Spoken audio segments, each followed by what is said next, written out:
Сайн байцгаана уу хүүхдүүд. Та бүхэндээ өнөөдрийн мэндийг хүргье. За өчигдөр багш нь эрх сөрөг тоон хичээл дээр нэлээд хэдэн бодлого өгсөн. Энэ болгон дээр хүүхдүүд маш их алдаа гаргасан байна. Тийм учраас энэ бодлогыг дахин давтахаар боллоо. За багш нь яг ийм өгөгдөлтөй бодлого өгсөн байгаа. За гэхдээ тэр хотуудын температурын өгөгдлийг өөрчилсөн байгаа шүү. Улаанбаатар хот хасах 8, Бээжин хасах 5, Сөүл 3, Москва хасах 10, Дели 9 хэмээн халуунтай ийм өгөгдөл өглөө. За энэ бодлогуудын бодохдоо нэг бүрчлэн А, Б, В-гээр нь тайлбарлаж өгье. За өгөгдлийг ашиглаад хамгийн хүйтэн хотын нэрийг бичээрэй гэж. За хамгийн хүйтэн гэдэг маань хасах градустай гэсэн. Улаанбаатар хасах 8, Бээжин хасах 5, Москва хасах 10. Тэгэхээр энэ тоонуудаас ажиглавал хасах 10 хэмээн хүйтэн зааж байгаа. Москва хот маань хамгийн хүйтэн хот байна. Хүйтэн байгаа гэнэ. За мөн өгөгдлийг ашиглаад хамгийн хүйтэн ба Сөүл хотын температурын зөрөөг олоорой гэсэн байна. За тэхийн тулд бүгдээрээ тоон шулуун ашиглах ёстой. Гэтэл өчигдөр хүүхдүүдийн илгээж байгаа хэлбэрийг харахад нэмэх зөрөг олохдоо хасах үйлдэл хийж явуулсан байсан. Яг өгүүлбэртэй болгон дээр бол зөрөг олохдоо хасах үйлдэл хийдэг. Гэхдээ эрх сөрөг тоон дээр хасах болон нэмэх үйлдэл алийг хийхгүй. Хасах үйлдэл хийхгүй, нэмэх үйлдэл хийхгүй. Харин температурын зөрөг олохдоо тоон шулуун ашиглана. За хамгийн хүйтэн зааж байгаа хот маань хасах 10 буюу Москва хот байгаа. За багш нь тоон шулуун дээрээ цэгээр тэмдэглээд Москва хотын температурыг тэмдэглэжлээ. За Сөүл хот маань нэмэх 3 хэмээг зааж байгаа буюу за багш нь цэгээр тэмдэглээд тэмдэглэжлээ. Одоо энэ хоёр хотын температурын зөрөө нь энэ хооронд л байгаа. Энийг ямар нэгэн хасах буюу үйлдэлээр хийж олохгүй. За тэхийн тулд бүгдээр алхамчлан тоолж олно. За багштайгаа хамтраа тоолоорой. 1 2 3 4 5 6 7 8 9 10 11 12 13. Өөрөөр хэлбэл Москва Сөүлээс 13 хэмээр хүйтэн. Эсрэгээр нь хэлбэл Сөүл Москвагаас 13 хэмээр дулаан. Бас өөрөөр хэлбэл энэ хоёр хот маань 13 хэмээн зөрөөтэй байна гэсэн юм 3 янзаар хэлж болох нэ. За мөн өгөгдлийг ашиглаад Дели Бээжингээс хэдэн хэмээр дулаан байна вэ гэсэн бодлогыг холбоотъё. За тэхийн тулд мөн адилхан тоон шулуун ашиглах ёстой. За тоон шулуун дээрээ Дели нэмэх 9 хэмээг зааж. За багш нь тэмдэглэжлээ, цэгээр тэмдэглээд тоогоо тэмдэглээ. За Бээжин хасах 5 хэмээг зааж байна. За цэгээр тэмдэглээд тоогоо тэмдэглэжлээ. Хэдэн хэмээр дулаан байна вэ Дели Бээжингээс? За тэхийн тулд мөн адилхан тоолно. За багштайгаа тоолоорой. 1 2 3 4 5 6 7 8 9 10 11 12 13 14 хэм. Өөрөөр хэлбэл Дели Бээжингээс 14 хэмээр дулаан байна. За эсрэгээр нь хэлбэл Бээжин Делигээс 14 хэмээр хүйтэн байна гэсэн үг байна. За багш нь дараагийн бодлогыг орууллаа. Улаанбаатар хотод хасах 6 градус хүйтэн, Бээжинд хасах 3, Сөүлд 2, Москвад хасах 11, Делид 10 хэмээн дулаан байгаа бахнэ. За дээрх бодлогуудыг бодохдоо бүгдээрээ мөн нэг бүрчлэн бодё.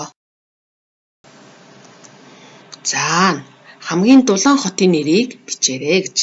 За хамгийн дулаан нь ямар хот байна вэ хүүхдүүд? Зүйтэй. Дели нэмэх 10 хэмээг зааж байна тийм ээ. Тэгэхээр хамгийн дулаан байгаа бахнэ.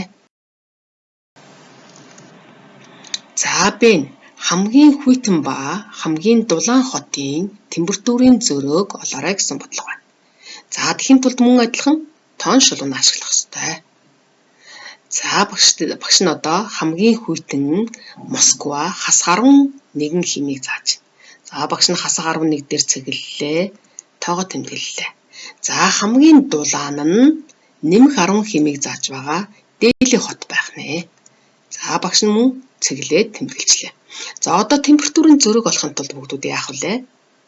Зүйтэй нэг бүрчлэн алхамчлан тоолно. Тэгэхээр та нар тоон шулуунаа зураад яг багштайгаа адилхан хийн шүү. За тоолцгоё 1 2 3 4 5 6 7 8 9 10 11 12 13 14 15 16 17 18 19 20 21. За өөрөөр хэлбэл энэ хоёр хотын хооронд 21 хэмээн зөрүүтэй байгаа нэ. За 3 дахь бодлого. Улаанбаатар Москвагаас хэдэн хэмээр дулаан байна вэ гэж. За Улаанбаатарт хасах 6 хэмээн хүйтэн байгаа нь. За Москвад хасах 11 хэмээн хүйтэн байна. За багш нь тоон шулуун дээрээ цэглэлчлээ. Тоогоо тэмдэглэжлээ. За хэдэн хэмээр Улаанбаатарт дулаан байгаа юм бэ гэдгийг олохын тулд мөн л адилхан тоолж олно. 1 2 3 4 5. Өөрөөр хэлбэл Улаанбаатар Москвагаас 5 хэмээр дулаан байна. Мөн эсрэгээр нь хэлж болно шүү дээ. Москва Улаанбаатар хотоос 5 хэмээр хүйтэн байна гэсэн үг байна. За өчигдөр тийг багнан диаграмаар дүрслээрэй гэсэн өгөгдөлтэй бодлого өгсөн байгаа. За эхлээд зурган болон диаграм байгуулах ёстой. Багнан диаграм. За тэхийн тулд бүгдээрээ одоо энэ ямар дүрсээр илэрхийлэх гэдэг эхлээд дүрсээ сонгох ёстой байсан. Тэгэхээр яг дүрсээ зураагүй хүүхдүүд яг энэ хэмээр ингэ нэлгээсэн байсан. За тэгэхээр багш нь энэ дөрвөлжин дүрсийг сонголоо. За нэг дөрвөлжин дүрс нь хэдэн насыг илэрхийлж болох вэ? За тэгвэл хэдийг ч илэрхийлж болно. 1 насыг илэрхийлж болно, 10 насыг илэрхийлж болно, 5 насыг илэрхийлж болно, 50 насыг илэрхийлж болно, 100 насыг илэрхийлж болно. Тэгэхээр тоогоо ашиглаад хэдэн насыг илэрхийлэх үү гэдгийг чи сонгох ёстой. За эндээс тоог ажиглах юм бол 100, 800, 350, 250 гэсэн тоонууд байгаа учраас багш нь эндээс нэг дүрс нь 100 настай тэнцүү гэж үзье. За тэгвэл царс дээр би хэдэн дүрс зурах юм болоо? Нэг дүрс нь 100 настай тэнцүү юм бол зүйтэй ердөөл ганцхан дүрс зурах нь. За багш нь та нарт ойлгомжтой болгохын тулд дүрсэн дээрээ 100-а бичлээ шүү. Өөрөөр хэлбэл нэг дүрс 100 насыг илэрхийлж байгаа. За багш нь одоо гацуур модыг дүрсээр илэрхийлье. За тэхийн тулд 100, 200, 300, 3 дүрс зурлаа. 3 дүрс маань 300 насыг илэрхийлжлээ. За гэтэл энд 350 гэж байна. Тэгвэл би одоо нэг дүрснийхээ талын зурвал 50 болох нэ. За тэгвэл та нар одоо би дагаад дөрвөлжин дүрсээр далдуу мод хэдэн дүрс зурах вэ? Далдуу модон дээр. Хус модон дээр хэдэн дүрс зурах вэ гэдгийг гүзээгээд зураарай хүүхдүүд. За та нарт ойлгомжтой болгохын тулд багш нь дүрсэн дээрээ тоог нь бичсэн байгаа. Нэг дүрс 100 настай тэнцүү байгаа шүү. За одоо бүгдээрээ модныхоо насжилтыг диаграмаар илэрхийлье. Тэхийн тулд багш нь гарчгаа модны насжилт гэж өгсөн байгаа шүү. За үүний тулд бүгдээрээ эхлээд диаграмаа босоод зураасаа тэнцүү хуваах ёстой. За багш нь тэнцүү хуваацсан. За мөн хэвтэй зураасаа тэнцүү хуваачи. За хэвтэй зураасан дээрээ багш нь моднуудынхаа нэрийг биччихлээ. За тэгэхээр одоо би босоо зураасан дээрээ хуваар хийж өгөх ёстой.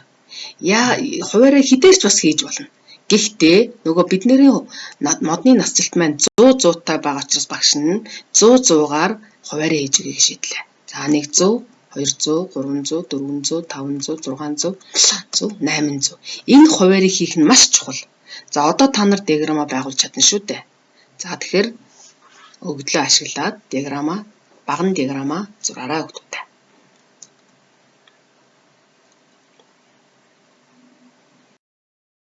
Хоёр илэрхийлэл, хоёр тэгштэл, нэг өгүүлбэртэй бодлого оруулж өглөө.